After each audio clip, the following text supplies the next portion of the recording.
Vou caminhando nas estradas desta vida e me protegem 7 luzes de orixás, filhos de Umbanda, minha fé que me guia nos caminhos de Aruanda, pela paz de Oxalá. Filhos de Umbanda, minha fé que me guia nos caminhos de Aruanda, pela paz de Oxalá. Oxalá é paz, Oxalá é o Rei, Divino Pai, divina força que me encanta nos caminhos de Aruanda. Tua luz é minha lei. Oxalá é paz, Oxalá é o Rei, Divino Pai, divina força que me encanta nos caminhos de Aruanda. Tua luz é minha lei. Ando nas estradas dessa vida e me protegem 7 luzes de orixás, filhos de Umbanda, minha fé que me guia nos caminhos de Aruanda, pela paz de Oxalá. Filhos de Umbanda, minha fé que me guia nos caminhos de Aruanda, pela paz de Oxalá. Oxalá é paz, Oxalá é o Rei, Divino Pai, divina força que me encanta nos caminhos de Aruanda. Tua luz é minha lei.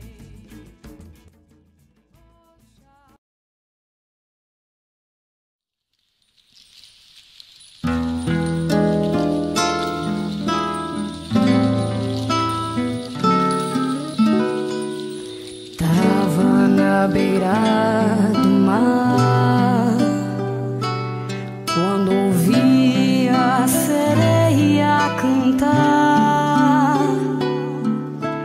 Tava na beira do mar quando ouvi a sereia cantar. Ah, como é tão lindo o canto de Iemanjá. Oh, como é tão belo o canto de Iemanjá. Com licença do Senhor, com licença de Oxalá, com licença do Senhor, eu vou saudar minha Iemanjá. Saia do mar, linda sereia, saia do mar e vem brincar na areia. Saia do mar, linda sereia, saia do mar e vem brincar na areia. Tava na beira do mar quando ouvi a sereia cantar. Tava na beira do mar quando ouvi a sereia cantar.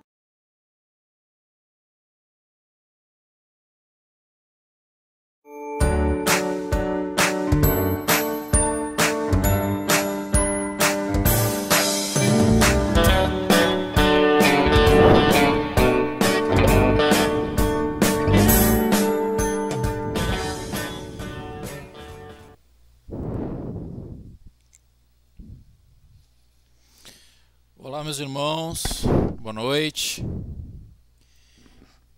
Sejam todos muito bem-vindos. Deixa eu arrumar um detalhe aqui. Estamos hoje no nosso 19º encontro do estudo de teologia de Umbanda Sagrada. São 20 horas e 1 minuto do dia 5 de julho de 2017. Somos loucos pela Umbanda, não é verdade? Cheguei agora há pouco do trabalho e só foi possível aqui ligar o computador. Hoje nós vamos dar continuidade, portanto, ao estudo da teologia de Umbanda Sagrada, mas mais precisamente no estudo das linhas de trabalho. No encontro da semana passada nós conversamos sobre aspectos gerais das linhas de trabalho, o porquê que a espiritualidade criou as linhas de trabalho, as chaves, é um conteúdo muito importante para nós compreendermos também a justificativa das linhas de trabalho. E hoje nós vamos dar continuidade a esse estudo, mais precisamente com a análise de duas linhas muito importantes, que é a linha dos caboclos e a linha dos pretos velhos. O primeiro caboclo que se tem notícia dentro da Umbanda foi o nosso saudoso pai caboclo das 7 encruzilhadas, que ditou as normas de culto para a nossa religião, e também o nosso vô pai Antônio. Então, respectivamente, o primeiro caboclo e o primeiro preto velho que se manifestou dentro da Umbanda. E então, em honra a eles, pai caboclo das 7 encruzilhadas e pai Antônio, nós pedimos a vossa bênção, o vosso amparo, a vossa proteção e permissão, sobretudo, para estudar os vossos sagrados mistérios. Esse conteúdo já foi ministrado no ano de 2016 em outro curso que eu fiz e, portanto, considerando que ele ainda está atual, conforme nós já fizemos a semana passada, eu vou retransmitir ele para vocês, tá bem? Então, se trata de um curso, repito, de 2016, o ano passado, dentro de um conjunto de estudo maior, especificamente o módulo 4, que nós vamos estudar hoje, mas se insere dentro do nosso estudo teológico que a gente vem fazendo, tá bem, irmãos? Então, aqueles que estão chegando agora, muito boa noite. Aqueles que forem assistir depois esse encontro, seja pela nossa fanpage no Facebook, seja pelo YouTube, as nossas boas-vindas, o nosso saravá fraterno, e tenham bons estudos. Eu vou permanecer online acompanhando. Se tiverem algum comentário, alguma pergunta, é só perguntar, tá bem, irmãos? Vamos lá então, vamos colocar o vídeo. Bons estudos para vocês. Até mais. Até mais. Estava sem áudio mesmo. Vamos retomar. Boa noite a todos. Todos bem-vindos novamente ao nosso segundo encontro do módulo 4, versando sobre as linhas de trabalho e os arquétipos na Umbanda. É muito gratificante a gente estar retornando aqui aos nossos estudos, e eu fico contente também porque consegui fazer funcionar o site, que permite nós termos uma interação maior com recursos audiovisuais. Tá bem, irmãos? Vamos ver quem é que está online aqui. A Gianine, boa noite. Marlene, Daniele, Rafaela e o Anderson. Giovannes, Gláucia, Márcia e Paulo. Ok. Eu vi, irmãos, que eu não tinha ativado o microfone, mas eu acho que agora dei um ok aí se vocês estão me escutando, tá bem? Eu vou pedir um tempo para vocês, pedir para Carmela. Tem uma irmã aqui, a Joana, que não disse, que me mandou uma mensagem em inbox dizendo que não está achando a sala de aula hoje, tá? Localiza, por favor, no Face, Joaninha e Kiko. Diz que é módulo 4, a sala onde nós estamos, que eles estão adicionados, sim. Tá bem, irmãos. Chovendo de novo, não é? Mas nada forte. Ok. Vamos fazer uma retrospectiva do que a gente conversou na semana passada. Nós vimos que os guias espirituais eles se organizam no plano astral em forma de grupos, não é? E que esses grupos recebem a denominação de linhas de trabalho. Cada linha de trabalho ela observa um arquétipo, um modelo, um modo de agir em todas as manifestações essas que são idênticas, como eu disse, a cada linha de trabalho, e que existiu e existe ainda um grande movimento no astral chamado Movimento Umbandista no Astral. Essa é a denominação mesmo que os espíritos de grande luz que organizaram no plano espiritual a Umbanda e até que ela pudesse ser manifestada aqui no plano material. Tá bem? Nós vimos também que os guias espirituais que se manifestam na Sagrada Umbanda, eles abdicam da sua própria individualidade, não é? Daquilo que foram e nas sucessivas encarnações, muitas vezes médicos, cientistas, grandes pesquisadores, em prol da falange ou da linha de trabalho que eles atuam. Na Umbanda não há individualismo, e sim coletividade. Todos trabalhando em prol do mesmo objetivo, que é praticar a caridade e orientar, auxiliar nós encarnados aqui no plano natural onde nos encontramos. Esses espíritos, portanto, são de alta luz, são espíritos muito elevados, evoluídos, e que todas essas linhas de trabalho constituem graus dentro da Umbanda. Um espírito, para ser manifestador de um mistério, ele passa por todo um processo de conquista desses conhecimentos, não só nas sucessivas encarnações pelas quais ele passou, mas também por treinamentos do plano espiritual. Sim, no plano espiritual existem escolas preparatórias para todas essas linhas de trabalho. Ok, ouvindo bem agora. Obrigado, Daniele. Tá bem, irmãos? E nós vimos também algo que é muito importante, e eu lembro que eu pedi para vocês pararem tudo para anotar, que são aquelas chaves, lembram? As chaves ativadoras de cada linha de trabalho. Cada linha de trabalho precisa manifestar-se através de 3 chaves, né? Chave visual, chave sonora e a chave escrita, que é para garantir que essas manifestações espirituais são legítimas. E eu lembro que eu conversei também, falei que isso é uma segurança não só para aquela linha de trabalho, para aquela falange especificamente, mas também para a consulência, que tem uma relativa garantia de que aquela manifestação é mediúnica, né? Então nós temos a chave visual, a chave sonora e a chave escrita. Eu estou me valendo dos apontamentos aqui para me relembrar aquilo que nós conversamos, tá? Pois bem, antes de nós entrarmos no conteúdo de hoje, eu quero algo que eu esqueci na semana passada, até porque nós não tínhamos os recursos necessários para fazer isso, é a indicação de bibliografia.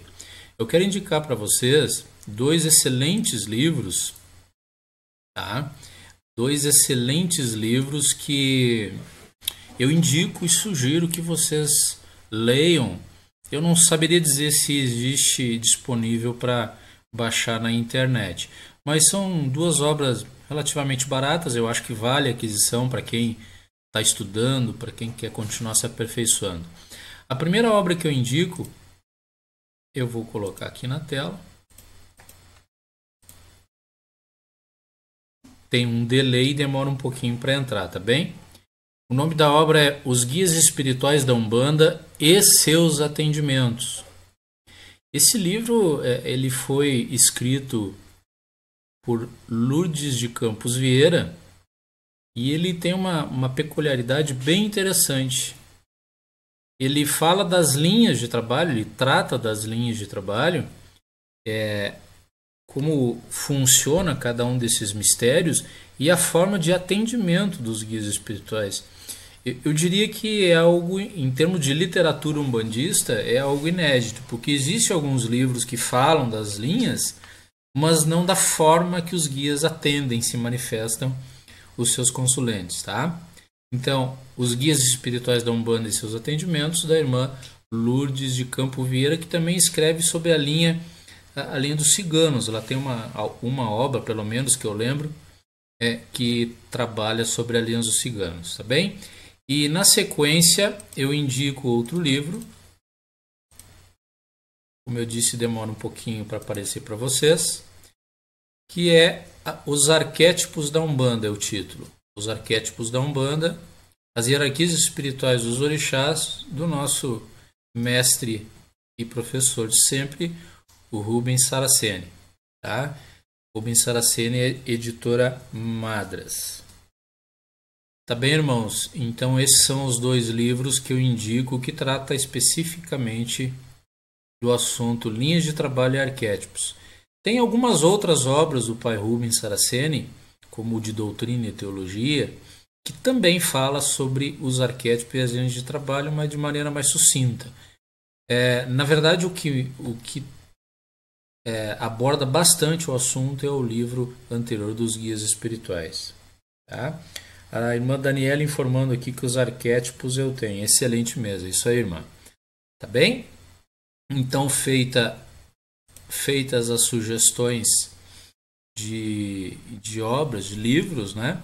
Vamos iniciar o nosso estudo e prosseguir, na verdade, o nosso estudo sobre as linhas de trabalho. Dito o que nós já conversamos na semana passada, eu acho que eu falei já alguma coisa a respeito sobre os guias de direita e os guias de esquerda. Tá? Aqueles que têm mais estudo, um pouco mais de tempo dentro da Umbanda, vão entender o que eu digo. Os guias espirituais à esquerda e à direita significa que eles estão assentados à direita ou à esquerda dos mistérios dos sagrados orixás. Todo guia espiritual ele é guardião de algum mistério, de um mistério de um orixá. Tá? Os guias espirituais que estão à direita dos orixás são aqueles cuja manifestação é irradiante. A maneira deles se manifestarem é passiva e de modo contínuo.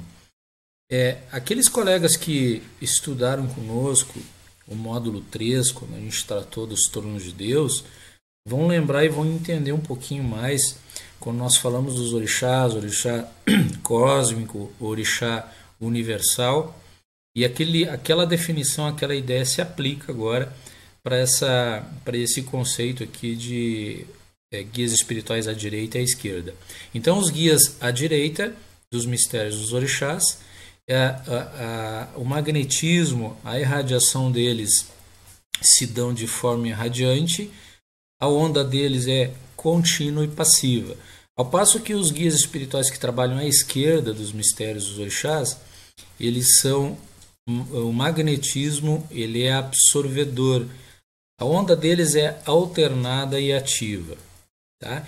Eu não vou entrar muito nessa problemática, porque isso já foi abordado lá no módulo 3, quando nós estudamos os tronos de Deus, tá bem? Mas vamos começar então falando pelos guias espirituais ou pelas linhas de trabalho que se manifestam à direita dos orixás, à direita dos mistérios de Deus, tá bem? E existe o que eu chamo de tripé fundamental da Umbanda. São aquelas 3 linhas de trabalho que sustentam, são as linhas mais antigas, as mais conhecidas e talvez, eu não sei se seria certo dizer as mais queridas, as mais amadas, né? Que são o mistério dos caboclos, dos pretos velhos e das crianças, que são os nossos herês, tá? Utilizando do sincretismo Cosme e Damião. Eu acho que eu já falei para vocês também que eu não curto muito esse negócio de sincretismo, né? Eu tenho para mim, depois um pouquinho que eu estudei já sobre Umbanda Sagrada, que ela, Umbanda Sagrada, não utiliza do sincretismo. Pai Rubens Saraceni poucas vezes escreveu sobre o sincretismo, ele fala sobre o mistério dos orixás na sua essência mesmo, tá? Mas é importante que a gente saiba. Bom, vamos iniciar então pelo mistério dos caboclos, tá bem? O mistério dos caboclos é uma homenagem àqueles que foram donos da terra, não é verdade? E o mistério caboclo ele é formado por espíritos de altíssima evolução, né? Espíritos que passaram por todo um processo de sucessivas encarnações e que por conta disso adquiriram uma experiência, uma vivência muito grande. E eles são altos conhecedores da magia de ervas, de tudo que diz respeito à mata. O orixá que rege essa linha de trabalho é Oxóssi. Vamos voltar um pouquinho. Cada linha de trabalho é regida por um orixá, por um trono de Deus, por um trono individual. Todas as linhas que nós formos conversar aqui, eu vou comentar qual é a regência principal desta respectiva linha de trabalho. Com os caboclos, a maioria já sabe que o orixá que rege essa linha é o mistério de Pai Oxóssi. Tá bem? E por conta disso, os caboclos eles estão ligados, a linha dos caboclos está ligada muito intimamente a tudo que diz respeito à mata. Até porque é o principal ponto de força desta linha de trabalho, em homenagem até ao orixá que rege a toda a linha. Mas é importante que se diga que, não obstante Oxóssi seja o regente desta linha, não impede que cada caboclo individualmente trabalhe sob a regência de outros, dita regência secundária, né? E isso a gente se depreende, a gente pode verificar isso através do nome simbólico, né? Eu vou pegar um exemplo rápido que vem à minha mente agora, que é o caboclo Pena Branca. O caboclo Pena Branca, por pertencer a uma linha de trabalho chamada caboclo, naturalmente é regida pelo mistério de Oxóssi. Mas o nome simbólico dele indica que ele também é regido pelo mistério de Pai Oxalá, tá? Em fazer a referência à pena branca. Os nomes simbólicos eles podem ser reveladores e ocultadores. Neste caso, nesse exemplo, é um nome simbólico revelador, que nos diz que é um caboclo de Oxóssi que trabalha também na vibração de Pai Oxalá. Tá? Então eu faço esse exemplo, essa referência, para os irmãos entenderem que toda linha de trabalho tem uma regência principal, mas não impede que também tenha uma regência que eu, Adriano, chamo de regência secundária. Não existe uma hierarquia entre essas regências, elas se completam. Bem? A Joana presente, Eveline presente. Joana conseguiu achar o grupo. Legal, bem-vindas. Tá bem, irmãos? Então, vamos falar um pouquinho agora sobre alguns aspectos bem básicos dessa linha, tá? Como é o cumprimento e a saudação. O cumprimento é uma manifestação física, né? Aqueles que frequentam os terreiros de Umbanda lembram que toda manifestação de caboclo, né, além de ser muito vigorosa, os caboclos são muito altivos, né? Quando eles vão cumprimentar uns aos outros, eles entre caboclos ou com nós consulentes, a manifestação se dá com o lado de fora, lado externo, posterior dos seus braços, né? Então, eles batem no peito e tocam alternadamente o antebraço ou a parte posterior externa do outro guia espiritual manifestado no médium ou até mesmo na assistência, tá? Essa é uma forma de cumprimento entre caboclos. E a saudação, tá, é o que, O-K-E, o que caboclo. Tá? Então é importante que a gente saiba disso. Eu tenho certeza que a maioria, se não todos, já tem essa exata compreensão. Tá bem? Eu vou tirar a imagem aqui do Pai Caboclo para ficar mais limpa a tela. Ok, Joana e Rogério? Os dois presentes. Legal. Tá bem? Então, cumprimento com a parte posterior do antebraço e a saudação é o que caboclo. Tá bem, irmãos? O arquétipo do caboclo é o arquétipo do índio brasileiro. Quando nós falamos em arquétipo, isso foi objeto do estudo da semana passada, nós vimos que arquétipo significa um modelo. É uma forma de padronizar as manifestações mediúnicas dentro de uma determinada linha. Tá? Não que elas sejam exatamente iguais, mas elas guardam uma semelhança muito grande entre todas essas manifestações. Tá bem? E a manifestação dos caboclos obedece o arquétipo de um índio brasileiro, aquele que viveu na mata, habitou as ocas, habitou as suas tribos. Nós sabemos que, e eu já disse isso anteriormente, que essa linha de trabalho também foi uma homenagem àqueles que foram donos da terra e foram injustiçados, mortos até pelos colonizadores. Nós sabemos que a própria colonização do nosso país, do Brasil, o povo indígena, os índios, eram os primeiros habitantes aqui da nossa terra, até que começaram a chegar os europeus e tomaram conta, escravizaram até os nossos índios, mataram alguns por conta dessa exploração. Tá bem? Então, o arquétipo do caboclo é o do índio brasileiro. Mas é importante que se diga, e isso há uma relativa confusão, de que as pessoas acham que todo caboclo espiritual de Umbanda foi um índio, e não necessariamente. Tá? Assim como todo preto velho, não necessariamente foi um preto e foi um velho em uma das suas encarnações. É muito possível que isso tenha acontecido. Nessa linha de trabalho dos caboclos, nós temos espíritos de elevada evolução, nós temos espíritos que ocultam as suas encarnações passadas, mas são ou foram cientistas, médicos, pesquisadores, sacerdotes, professores, que eles abdicam, como eu disse antes, da sua identidade particular e pessoal, em detrimento de todas as encarnações que eles já passaram, sofridas até, em prol da linha de trabalho e da falange a qual eles pertencem. Tá bem?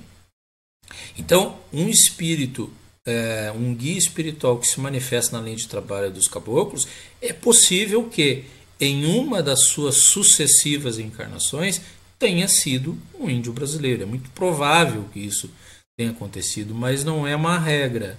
Tá? A gente sabe que existem espíritos que se manifestam nessa linha que não foram índios, mas que por afinidade energética eles acabaram se ligando a essa linha para poder trabalhar dentro da Sagrada Umbanda, porque hoje toda essa estrutura organizacional dentro da Umbanda, ela exige que os espíritos participem, integrem uma determinada linha para poder se manifestar. Ok? Tá bem?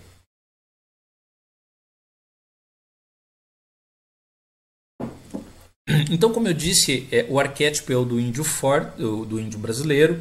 São espíritos aguerridos, vigorosos, tá? Cujas manifestações são muito fortes. É bonito de ver, e aqueles que participam de algum terreiro, as manifestações dos pais caboclos. E quando eu falo em caboclo, gente, eu estou falando também das mães caboclas. É caboclos e caboclas, tá bem? Isso vale para ambos. Então são manifestações muito fortes, muito aguerridas, até em observância às características ou arquétipo desta linha. O primeiro caboclo que se manifestou dentro da Sagrada Umbanda foi o pai caboclo das 7 encruzilhadas. Tá? Daqui a pouquinho vai entrar a imagem aí na tela para vocês. É uma imagem que foi feita, é muito antiga. Eu acredito que essa imagem foi feita a partir das manifestações na tenda Nossa Senhora da Piedade por um médium vidente.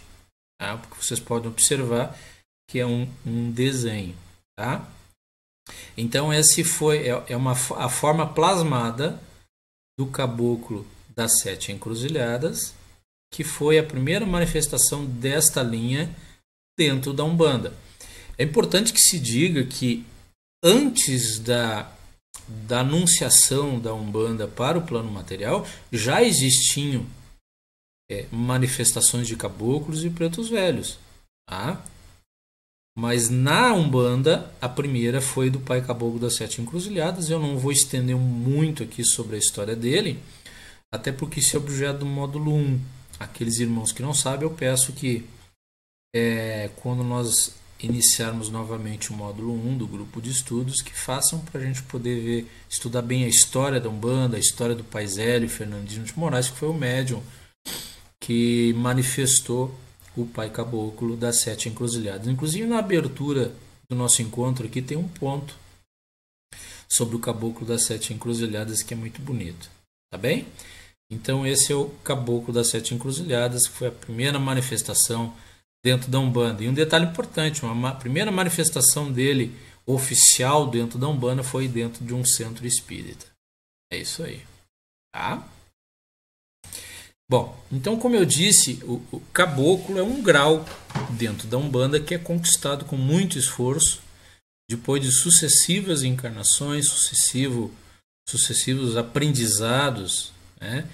E eles, a par de todo o sofrimento que eles tiveram, eles se dignam até hoje a continuar nos auxiliando, nós,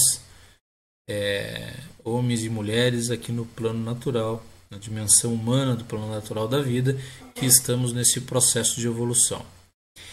A linha dos caboclos, ela existe uma gradação, digamos assim, é uma das linhas de trabalho mais evoluídas. Digamos que ela está na escala 5, que vai até 7, no grau de evolução desses espíritos. Vocês devem se perguntar, mas um caboclo, um preto velho, ele ainda está em grau de evolução? Sim, alguns mais e outros menos, mas eles também estão em constante evolução, assim como nós. Tá? Talvez não reencarnem mais. Tá? Eles já atingiram um grau evolutivo que permite eles apenas trabalhar do lado etérico da criação para nos auxiliar, mas é possível que a título de missão, cumprimento de algum dever, eles possam voltar a encarnar. Não é especificamente da Umbanda, mas a esse respeito eu cito o exemplo do Emmanuel, que foi o mentor espiritual de Chico Xavier. O Emmanuel era um espírito de altíssima evolução, né? Ele foi o mentor do Chico e acompanhou ele e através dele escreveu centenas de livros. E hoje nós sabemos, por relato da própria espiritualidade, que ele está reencarnado de novo. E sabemos também que a partir de agora é o Chico que vai ser o mentor dele aqui na Terra. Hoje ele é um jovem, um garoto com cerca de 15 anos, eu acredito, talvez um pouco mais, que reencarnou no estado de São Paulo. Eu digo isso a título de exemplo para mostrar que, não obstante o espírito seja bastante evoluído, às vezes por missão ele pode voltar a reencarnar. Ok? Nenhuma pergunta? Ô, Cassi, bem-vinda. E acredito que o Cristiano esteja por aí também. Boa noite para vocês. Como é que estão os preparativos aí para a apresentação? Correria, né? Obrigado por vocês todos estarem aí. A forma de incorporação desses guias espirituais que trabalham na linha dos caboclos é uma forma muito particular. É uma forma forte, a manifestação, a incorporação, que nada mais é do que um acoplamento áurico, e nós já vimos isso no módulo anterior, né? É uma manifestação onde eles vêm em terra de forma até sisuda, né? Forma séria. Normalmente eles, ao incorporarem nos seus cavalos, né? Nos seus médiuns, manifestam-se através de brados. Isso não é uma regra. Brado, gente, para quem não sabe, são aqueles gritos tocando o telefone. Quem sabe faz ao vivo. São aqueles brados, são aqueles gritos que o caboclo faz quando chega em terra, o caboclo ou cabocla, tá? Isso é uma característica que inclusive faz parte do seu arquétipo. Outros manifestam-se como se estivessem atirando flechas, vocês lembram? Vocês já devem ter presenciado isso, não é? Isso também é uma homenagem à linha de trabalho, ao índio brasileiro, e faz referência ao arquétipo dessa linha. E não achem vocês que o caboclo ou a cabocla, quando aparentemente ele lança uma flecha, que ele de fato não está fazendo. É só que isso se passa no plano etéreo da criação. De fato, são flechas energéticas que, quando chega o caboclo em terra e eles fazem esse movimento, dissolvem e dissipam totalmente toda e qualquer vibração negativa, toda vibração, fluidos e cordões energéticos que estão ligados não só aos médios da corrente, mas principalmente também às pessoas que estão na assistência. Então, o brado, o grito do caboclo e aquele ato de lançar a flecha, ele dissolve esses cordões energéticos negativos e prepara o ambiente para o trabalho que vai ser realizado na sequência. Bem? Nós vimos também as manifestações de caboclo com o dedo em riste. Normalmente o caboclo se manifesta com o dedo em riste. Nós poderíamos fazer um curso só disso, porque se ele usa um dedo em riste é um mistério determinado, se ele usa 2 dedos é outro mistério. Então, gente, não existe nada por acaso. Isso eu aprendi durante esse tempo que eu estudo e eu estou na Umbanda, que tudo, absolutamente tudo, tem um fundamento, tem um mistério por trás, tá? O fato de o caboclo usar 1 ou 2 ou 3 dedos em riste significa um mistério. O fato do caboclo mancar com a perna direita ou com a perna esquerda, isso era uma dúvida que me assolava até muito tempo, até pouco tempo, né? Ele está descarregando, tá? Ele está descarregando as energias quando ele manca do pé esquerdo, ou ele está irradiando a sua energia quando ele faz isso com o pé direito. Além do que, nas solas dos pés do médio existem muitos chakras que também são ativados no momento que ele faz isso. E a mesma coisa acontece quando o caboclo está estalando os dedos, tá? Se vocês forem perceber, tá? Aqui tem vários micro chakras, né? Na mão, nessa localização, que ele está ativando os chakras do médium para abrir determinado mistério no momento do trabalho. E a mesma coisa acontece quando o caboclo bate no peito, tá? Ele bate no peito, em cruz, e isso ativa determinados mistérios a partir do seu próprio médium, tá? Ele ativa chakras, ele ativa toda a força, os magnetismos, que possibilitam fazer com que a incorporação se sustente e que ele possa atender, e também para poder fazer todo o trabalho de que ele necessita. A Cassi pergunta: irmão, e a respeito do assovio que alguns caboclos fazem, muitas vezes cada um do seu jeito, pode falar sobre? Sim, irmã? Com certeza.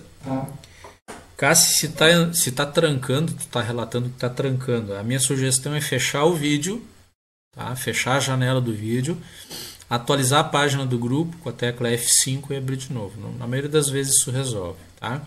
O assovio, muito bem lembrado, a Cassi lembrou, o assovio também é uma manifestação de caboclo. Não são todos que fazem isso. Essas manifestações inerentes à incorporação, elas não são comuns a todos os indivíduos que trabalham dentro dessa linha de trabalho. Mas o assobio é um deles, tá? Na mata é um artifício utilizado pelos índios para se comunicar e até mesmo para caçar. Eles se comunicam entre si dentro da mata através de assobios. E também eles imitam o canto dos pássaros quando eles estão nesse processo de caça. Muito bonito isso. Então, de fato, Cassi, tá? Eu tenho para mim que esse ato de assoviar, ele tem um efeito muito semelhante ao do brado, de dissolver as energias negativas, né? De se comunicar com outros guias espirituais, outros caboclos, tipo, cheguei, tô chegando, eu sou da linha tal, tá? Então, o significado pode ser do mais variado, e é muito bonito isso, de fato. Eu já tive a oportunidade de presenciar, e alguns caboclos assoviam, e cada um assovia um pouquinho diferente, tá? Mas mais agudo, ou mais grave, é muito bonito de ver. Mas eu acho, para mim, tá? Na verdade, quem poderia explicar isso com maior certeza é o próprio guia que faz isso. E eu faço isso. Quando eu tenho dúvida, eu pergunto para o preto velho, eu pergunto para o caboclo. Mas eu tenho para mim que os assobios também têm esse objetivo de dissolver todas essas energias negativas, esses cordões energéticos ligados aos médiuns e até mesmo a consulência e que paira no plano material para poder exercer o seu trabalho. Tá? Fazendo alusão àquilo que eu falei antes, quando eles estão na mata ou estavam na mata encarnados, isso serve para comunicação entre eles mesmos e também para poder localizar algumas espécies de pássaros para poder se lançar à caça. É isso aí, tá bom, irmãos? Vou tomar uma aguinha aqui. Tá trancando, Cassi. Depois tu dá um feedback aí se voltou.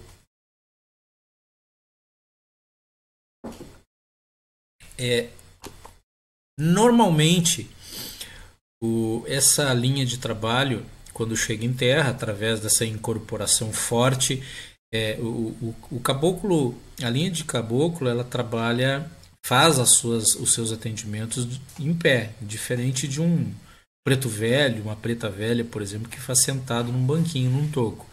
E a locomoção de um caboclo e de uma cabocla é muito rápida dentro do terreiro. Ele chega, ele dá o seu brado, ele bate no peito, ele lança sua flecha, ou ele assovia, como lembrou agora a Cassiane, né? Permanece em pé, saúda o congá, que é o altar, se coloca no lugar de atendimento para receber a consulência, e sempre em pé. Ele utiliza... Toda a linha de trabalho utiliza determinados instrumentos, determinados elementos. Tá? Mas eu quero lembrar que Umbanda é simplicidade, tá bom, pessoal?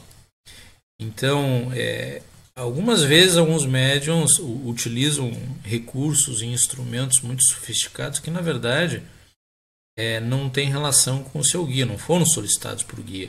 O que um caboclo usa para o seu trabalho? Ele usa o fumo, né, que normalmente... Isso se dá através do charuto, porque o fumo também ele dissolve larvas astrais, ele dissolve cordões energéticos negativos ligados não só apenas ao próprio médium, mas também ao consulente que ele vai atender. Então é como se funciona como uma defumação. Tá?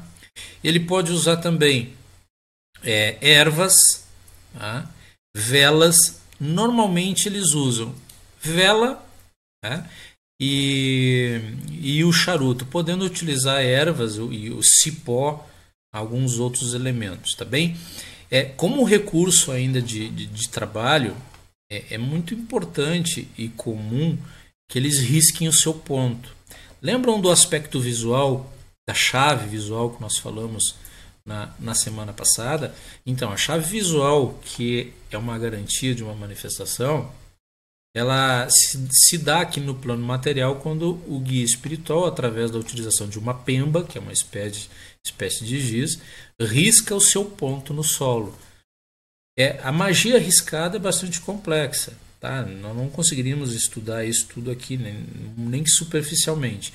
Mas através da magia riscada, através do ponto riscado, o guia espiritual, o caboclo, ele abre o seu mistério, parte do seu mistério, porque nunca é revelado todo o mistério no ponto, parte do seu mistério, e a partir daquele ponto abrem-se portais através dos quais são tratados os espíritos enfermos. Há tanto espíritos encarnados ou desencarnados. Tá? Então esses pontos eles dissolvem todas as energias negativas, são trazidos para dentro dos pontos riscados.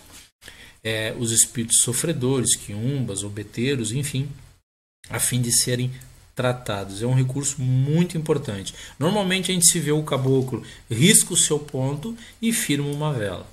Tá? São recursos fantásticos aí, utilizados pela espiritualidade, que aparentemente são simples, mas quem tem evidência e for verificar e olhar do outro lado, o plano espiritual, Muita coisa acontece do plano espiritual quando um caboclo risca o seu ponto e começa a trabalhar. É bonito de ver. Ok, Cássio, reiniciou agora e tá legal. É isso aí, tá bem? Como eu falei, os caboclos, e isso ocorre com todas as linhas de trabalho, eles se manifestam através de nomes simbólicos. Tá? Os nomes simbólicos, eles obedecem a uma hierarquia, a uma organização, como nós já vimos antes, e fazem referência à regência daquele caboclo. Então, eles não, a partir do momento que eles ingressam numa determinada linha de trabalho, eles passam a utilizar o nome simbólico daquela respectiva falange, não mais o nome que eles usavam, nome de batismo, digamos assim, que eles usavam quando estavam encarnados aqui na Terra. Tá bem? O nome simbólico, eu não vou entrar também aprofundar nisso, só vou dar uma pincelada. O nome simbólico ele pode ser revelador ou ocultador. Revelador, eu dei um exemplo antes, o exemplo do caboclo pena branca. Ele é um mistério por ser caboclo regido por Pai Oxóssi, mas também pelo mistério de Oxalá, em virtude da pena branca. E todos os nomes reveladores normalmente nos indicam qual é o mistério, qual é a regência desse caboclo, tá bem? Caboclo Ubiratã, por exemplo, que é o meu mentor espiritual. O caboclo Ubiratã não é um nome revelador, é um nome ocultador, porque só analisando o Ubiratã nós não podemos saber qual é a regência deles, mas nós sabemos, claro, por trabalhar com ele, que é um caboclo que trabalha na regência de Pai Oxóssi, naturalmente por ser da linha de trabalho dele, mas também de Pai Xangô. Então é um caboclo Ubiratã, trabalha na regência de Pai Oxóssi e Pai Xangô, e assim ocorre com todos os manifestadores espirituais dos orixás dentro das linhas de trabalho. Aí sempre tem uma linha. E por isso, gente, que é importante, e eu diria até necessário, que o caboclo, o preto velho, risque seu ponto. Tá? Alguns médiuns têm um pouco de dificuldade, principalmente quando a manifestação, a incorporação é semiconsciente ou consciente, de riscar o seu ponto. Poxa, afinal pega uma pemba na mão e daí? É o caboclo ou sou eu que estou riscando? Nesse momento, a sugestão que eu dou é esvaziar a mente, porque quem risca o ponto não é o médium, são eles. Então deixa fluir, deixa fluir. Bem, a melhor coisa que se tem, eu também tive essa dificuldade, ainda tenho essa dificuldade, então é uma forma de eu poder compartilhar com vocês um pouquinho daquilo que eu já vivi e vivo ainda, principalmente nesse processo de formação sacerdotal. O processo de entrega, de confiança e de esvaziar a mente é o mais importante para qualquer manifestação mediúnica. E isso vale inclusive na hora de riscar o ponto. Por que eu estou dizendo isso? Porque o ponto riscado traz muito da regência do caboclo ou do preto velho. Através da magia riscada contida no ponto, é possível verificar qual é a linha de trabalho, qual é a regência dele, qual é a falange que vem aquele caboclo em terra. E se esse ponto riscado não revelar, e é algo muito legal, porque os pontos riscados nunca revelam totalmente o mistério daquele guia. Tá? A melhor coisa é perguntar para eles. Se eles acharem que for importante, vai ser necessário para nós, vai nos ajudar alguma coisa, com certeza eles vão revelar. Fabiano Meireles, boa noite, irmão, boa noite, Fabiano. Entrei agora, mas estou acompanhando desde o início com a minha esposa Daniele. Legal, bem-vindo, Fabiano. Eu estou olhando aqui porque eu estou com o telefone celular. Tá? Ok. O ponto de força desta linha de trabalho é nas matas, naturalmente por eles integrarem um arquétipo do índio brasileiro, e por ser nas matas, eles são profundos conhecedores de tudo que se relaciona à mata, como ervas e principalmente com relação às ervas, né? Então nós vimos muito isso nos terreiros, os caboclos fazendo o seu atendimento, com seu charuto, com seu ponto riscado, né? Com a sua vela firmada, falando de modo simples, mas porém de forma sisuda.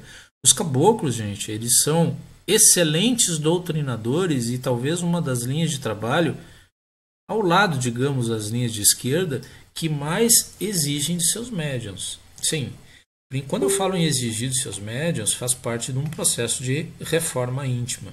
Porque desenvolvimento mediúnico não é só aprender a incorporar. Isso nós conversamos no grupo de estudos do módulo 3. Tá? Desenvolvimento mediúnico é muito mais complexo e demora a vida toda, uma encarnação toda, e principalmente a reforma íntima. E os caboclos são os principais, a principal linha de trabalho e que nos exige, que nos cobra esse processo de reforma íntima. Eles são doutrinadores por excelência. Normalmente os terreiros de Umbanda, eles têm por guia-chefe um caboclo. Não só os terreiros, mas os médiuns também têm à sua frente, na linha de trabalho, normalmente um caboclo. Isso não é regra, pode ser preto velho. Eu conheço médiuns que têm à sua frente ou dirige uma casa com um guia espiritual que é uma criança. Tá? Nós vamos falar sobre isso mais tarde.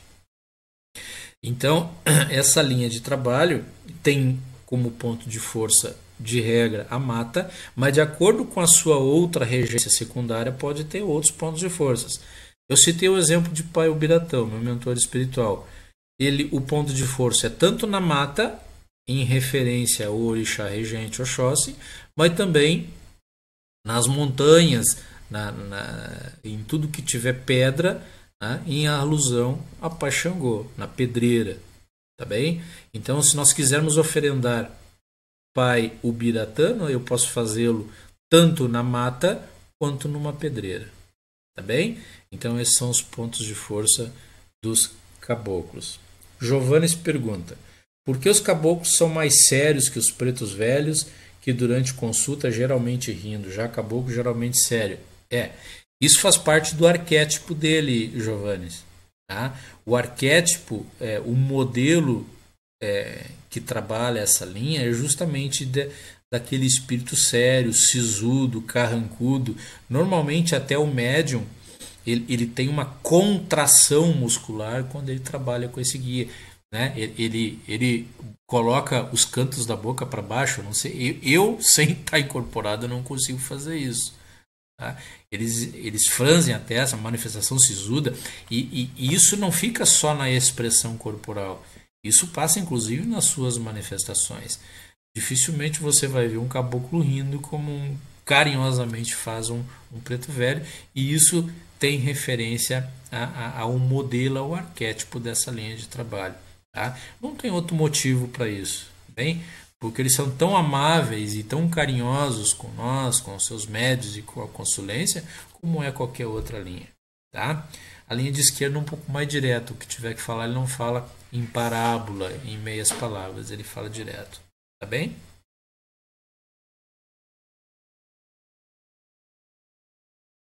Bom, quando nós falamos dos caboclos, ele obedece um arquétipo de índio brasileiro, de um espírito simples, que não necessariamente foi um índio em uma das suas encarnações, mas certamente é um espírito muito elevado. Quando nós falamos então em caboclo, nós estamos falando no mistério de estabilidade, onde aquele espírito ele representa um mistério adulto. É interessante a gente separar isso, porque nós vamos ver logo agora na sequência que outra linha de trabalho, a dos pretos velhos, ela faz referência e homenageia o mistério ancião. Então nós começamos pelo mistério adulto, que vem a estabilidade, a força, o vigor do caboclo, em homenagem àqueles que foram donos da terra. E agora nós começamos a estudar a linha dos pretos velhos, que é uma referência, uma homenagem àqueles que já foram escravos, que muito sofreram, que é uma referência também ao mistério ancião. Tá bem, gente? Bom, os pretos velhos são regidos pelo mistério ancião, mais especificamente por Pai Obaluayê, ou Obaluayê. Eu deveria ter deixado pronto aqui para colocar na tela ao falar isso, mas eu cheguei atrasado hoje e não consegui fazer. Tá? Então, enquanto o caboclo tem uma regência principal de Pai Oxóssi, a regência principal dos pretos velhos e das pretas velhas é Pai Obaluayê. A Obaluayê ou Obaluayê. Se vocês forem tentar identificar visualmente, é aquele orixá todo coberto de palhas, palha da costa. Tá? Pai Obaluayê, ele tem como ponto de força a calunga. Vocês sabem o que é calunga? Essa calunga especificamente é a calunga pequena, que é o cemitério. No cemitério tem normalmente todo cemitério tem uma cruz chamada Cruzeiro das Almas, né? Que é o ponto de força de Pai Obaluayê e também dos pretos velhos. Então, se um dia nós quisermos fazer uma oração ou, quem sabe, uma oferenda para um preto velho, para Pai Obaluayê, não existe local melhor do que se dirigir até a calunga pequena, um cemitério, pedir permissão para os guardiões daquele ponto de força, entrar e fazer uma oferenda, uma oração ali, porque esse é o ponto dos pretos velhos. E parece um contrassenso, muita gente pode pensar, mas um preto velho, uma preta velha tão amável, tão querido, são os nossos psicólogos do astral, não é verdade? Tem um ponto de força num local tão fúnebre, digamos assim? É o ponto de força dessa linha de trabalho, até em referência a orixá que rege esta linha de trabalho. Mas, como eu disse antes, existe a regência principal, mas também o que eu chamo, Adriano, de regência secundária. Elas se complementam, não existe uma hierarquia. Tá? Eu vou dar outro exemplo. Eu sempre utilizo os guias com quem eu trabalho, porque para mim é mais cômodo e para facilitar a compreensão com quem eu converso. Pai Benedito, tá? Por ser preto velho, está regido naturalmente pelo mistério de Pai Obaluayê. Mas ele também, o meu indivíduo, Pai Benedito, eu digo meu, não por ser minha propriedade, mas pelo carinho que a gente tem, o Pai Benedito que trabalha comigo, além de naturalmente ser regido por Pai Obaluayê, ele também vem no mistério de Pai Oxalá e também de Pai Ogum. Tá? Então ele tem 3 mistérios atuando na regência dele. Tá? Obaluayê, Oxalá e Ogum. E isso ele representa muito claramente no ponto riscado que ele faz. E ele gosta muito de, como todo preto velho, né, gente? Eles gostam muito de conversar, eles são muito carinhosos, muito amáveis. Ele sempre gosta de explicar o ponto dele, o ponto riscado dele quando alguém pergunta. E ele explica justamente da forma que eu estou dizendo aqui. Bem? Paulo Júnior, boa noite, irmão. Lindamir, boa noite. Eu não sei se os irmãos chegaram agora ou já estavam por aí antes. Sejam bem-vindos. Estamos falando aqui sobre a linha de trabalho dos pretos velhos. Já conversamos sobre os caboclos.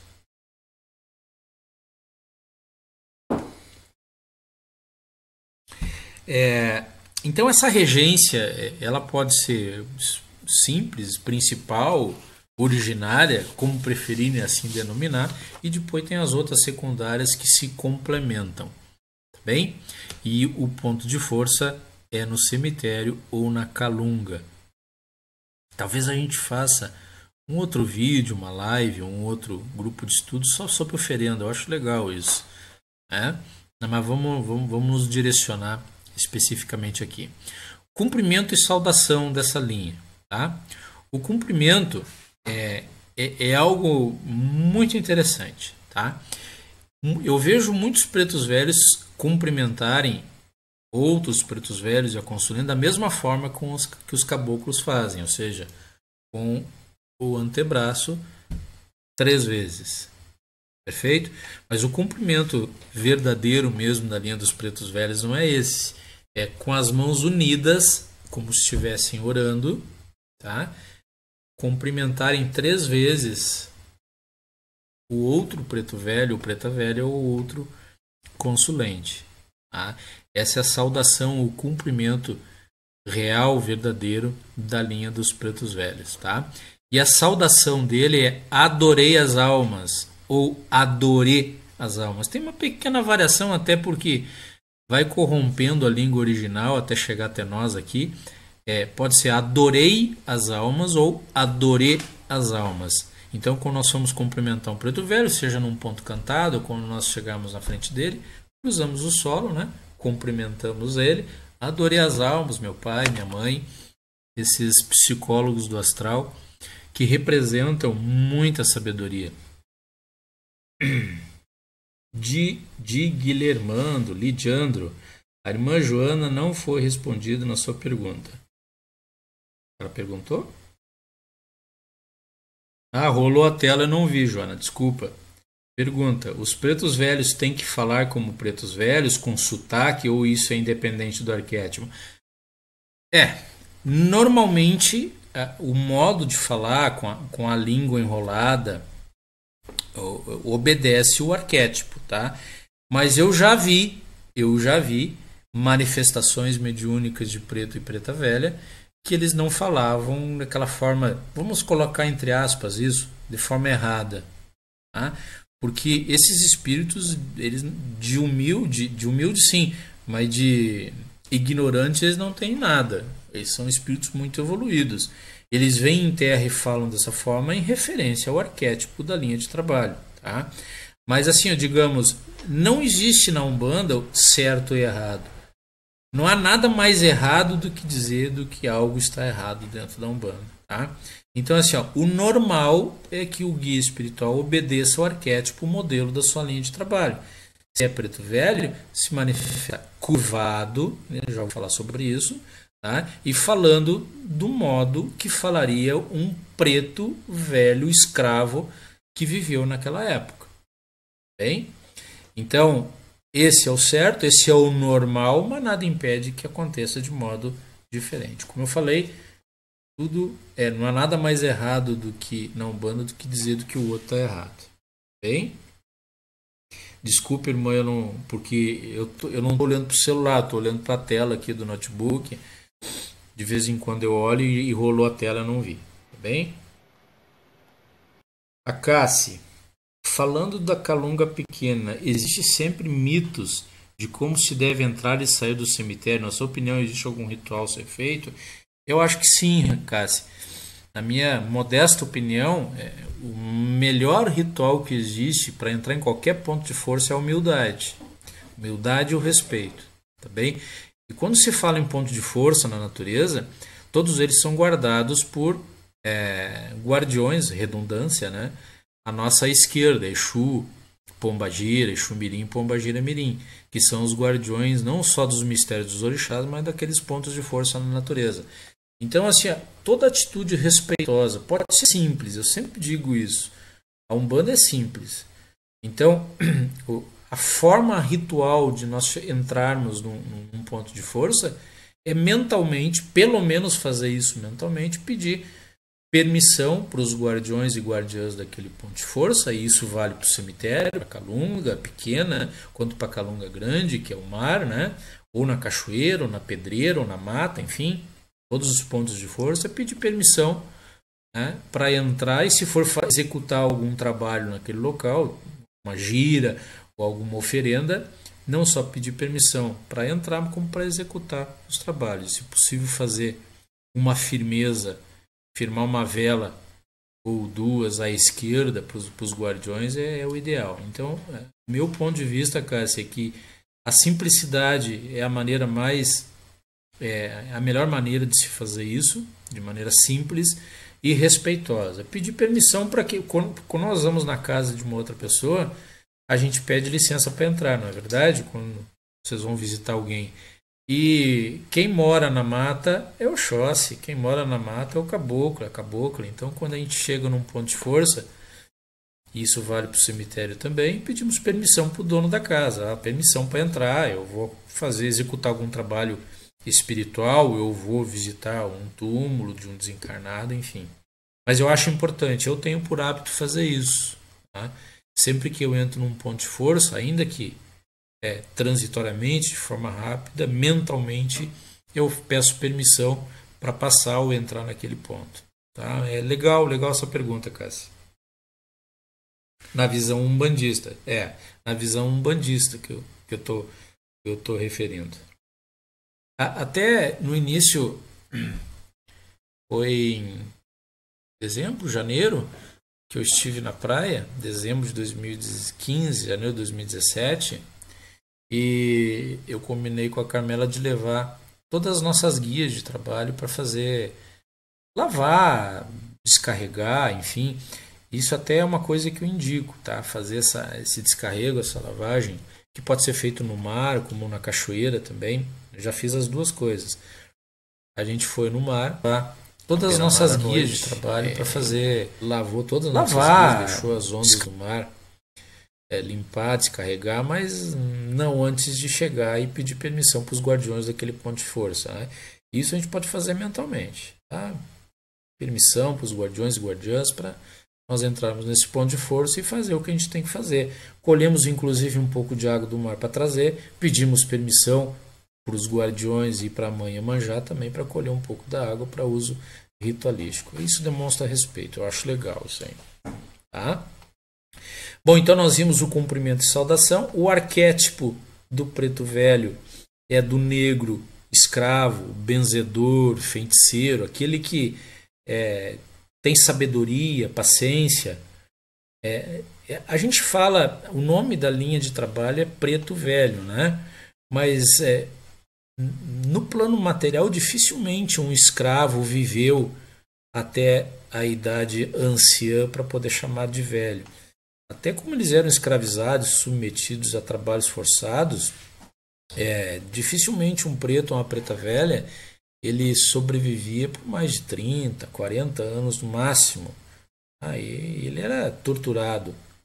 Então, quando se fala em preto velho, não necessariamente em uma das suas encarnações esse espírito foi um velho e tampouco um preto, né? Isso vale, aquilo que eu falei para os caboclos, vale também para a linha de trabalho dos pretos velhos, na medida em que nem todo preto e preta velha foi um escravo. Tá? Nem todo preto ou preta velha foi preto e tampouco velho. São espíritos de altíssima evolução, alquimistas que trabalham muito nessa linha de trabalho, sacerdotes, médicos, que vêm por afinidade energética e magnética trabalhar nessa linha para nos auxiliar. E até eu sempre brinco quando eu falo sobre isso, porque não é o certo não é falar preto, né? Porque preto é cor. Deveria ser negro, porque é raça, negro velho, negra velha. Inclusive, Pai Benedito, quando ele se refere a ele mesmo, ele fala nego. É sem R, é nego, não é negro. Da maneira mais simples possível. Aí, vocês podem estar perguntando, mas ele não sabe falar certo? Sabe. Claro que sabe. Ele não sabe o que é. Já vi gente tentando explicar para preto velho o que é um carro. Evidente que ele sabe.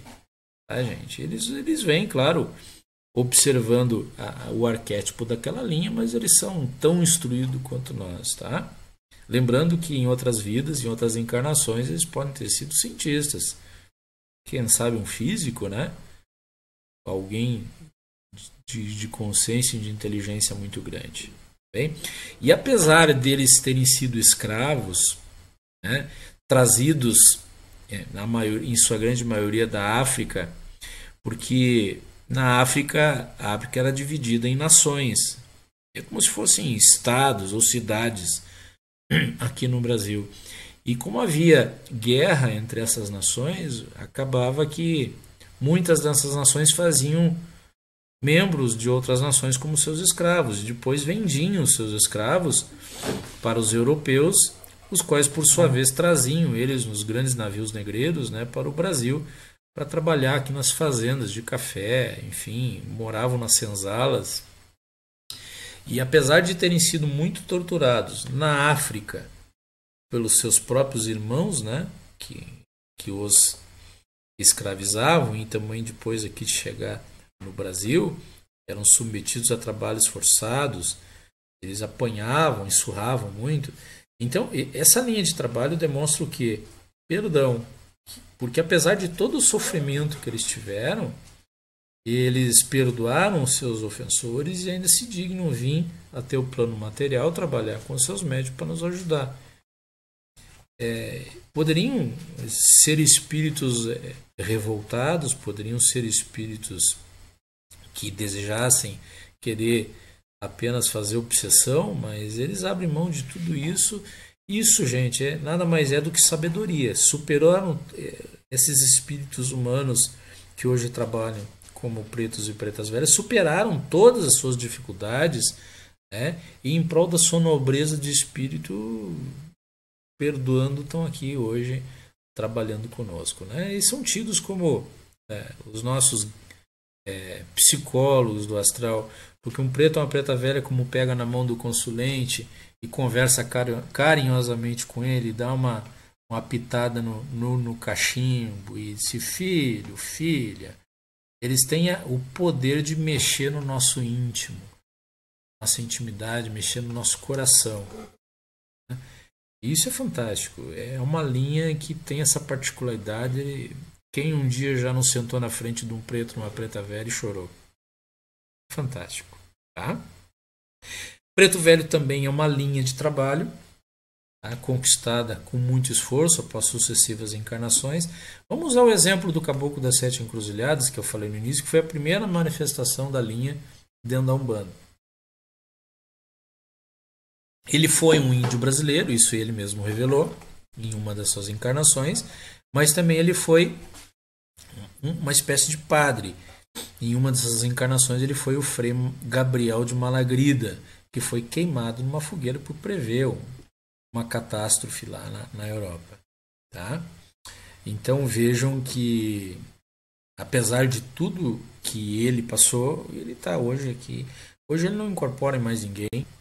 O espírito excelso, está no 7º nível, mas ele administra toda a falange de Caboclos Sete Encruzilhadas. Tá bom? A forma de incorporação dos pretos velhos, diferentemente dos caboclos, ocorre de forma mais lenta. Tá? A manifestação dele normalmente remete o médium em direção ao solo, e por isso os pretos velhos se manifestam curvados, porque o magnetismo de Pai Obaloaê, que é o regente dessa linha de trabalho,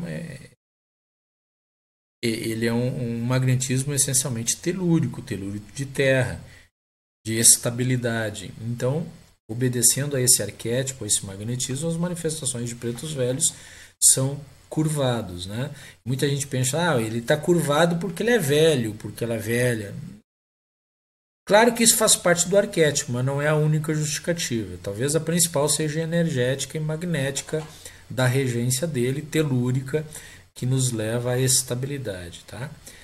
Mas eu já vi preto velho que se manifesta ereto como se fosse um caboclo. A justificativa é a mesma que eu daria ou que eu dei para o preto velho ou caboclo que fala sem estar com a linha enrolada, sem falar, digamos, errado. O arquétipo é esse, mas se houver uma manifestação legítima, não é por não estar curvado que não vai poder ajudar ou fazer um excelente trabalho. Tá? 9h07, já vamos encaminhando para o final, então. Os pretos velhos, essa linha de trabalho também normalmente risca os seus pontos, afirma sua vela e utiliza uma série de elementos. Os pretos velhos e as pretas velhas utilizam seus cachimbos. Eu já vi preto velho fumando charuto. Era uma particularidade daquele indivíduo, daquela entidade. Tá? Mas normalmente eles usam cachimbo, usam muito ervas, as ervas colocadas inclusive dentro do seu ponto riscado ou utilizados para benzer, para fazer o descarrego. Tá? E utilizam velas, isso é muito comum também, água, essências, alguma coisa de pedras e fitas. E isso varia muito de cada entidade, de cada espírito individualmente considerado. Tá? Mas normalmente o fumo, através do cachimbo, o ponto riscado e a vela. E o chapeuzinho, né? O chapeuzinho do preto velho ou o lenço na cabeça da preta velha. Eu tive uma grata satisfação que eu quero compartilhar com vocês. eu vinha trabalhando bastante tempo já com o Pai Benedito de Aruanda. Em determinada oportunidade, uma manifestação diferente, que foi uma preta velha, a vó Joaquina. E foi muito legal a manifestação. Muita gente talvez tenha preconceito, né, por ser um espírito feminino, e isso é uma coisa que eu ressalto. Um homem pode incorporar espírito feminino e vice-versa, tá? O homem não vai deixar de perder a sua masculinidade ou vice-versa também por causa disso. Então, o preto velho normalmente usa o seu chapéu e a preta velha um lenço na cabeça. E a avó Joaquina, quando se manifestou, segunda, terceira vez, ela disse: não, diga pro Fio não se preocupar que eu não vou pedir para usar saia. Que figura. Linda, linda a avó Joaquina. Tá, gente? Então, eles utilizam também, a exemplo de qualquer linha de trabalho, muitos elementos para fazê-lo isso. Tá? Também utilizam seus nomes simbólicos que remetem à sua regência principal e à regência secundária. O ponto de força eu já falei, normalmente é na calunga, mas em observância a regência secundária pode ser em outros também. Vou voltar ao exemplo do Pai Benedito. Por ser uma linha de trabalho regida por Pai Obaloaê, o ponto de força pode ser no cemitério, né? Mas também, no exemplo, por ser de Oxalá, pode ser em campo aberto ou no mirante, e de Ogum em qualquer estrada. Tá? Então, se eu quiser fazer uma oferenda num ponto de força para Pai Benedito, como exemplo, eu faço no cemitério ou no campo aberto ou ainda num caminho. Tem pergunta do Lidiandro, eu vi. Tá? Ele quer falar. Lidiandro pergunta aqui, fala dos quimbandeiros. Cigarro de palha. Janine, legal, verdade. Muitos usam cigarro de palha também, além do charuto e do